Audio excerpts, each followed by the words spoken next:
Arduino based automatic lighting system.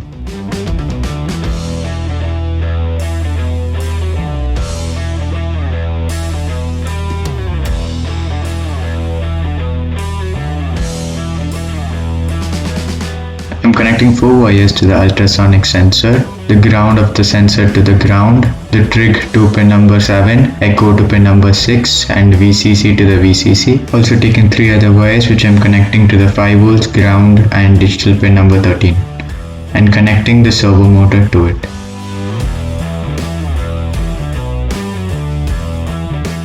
I have the setup ready on my staircase. Here we can see that when we step on the stairs, that is when a person is within the sensing range of the ultrasonic sensor, the light automatically turns on as the sensor recognizes that there is some movement.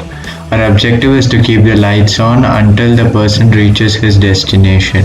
So here I have programmed this in such a way that after 15 seconds of recognition, the light automatically gets switched off, as this is the time required for me to reach the next floor, which is my current destination. So we can program this module in many different ways depending on our objective. In another case, assuming that a person walks into the sensing range within that first 15 seconds, the sensor will not recognize it. But if we wanted to recognize such back-to-back movements, we might need to tweak the program codes. The same setup can be done inside our homes too. In that case, we might need to use double sensors, one to recognize the inward movement and the other for the outward movement.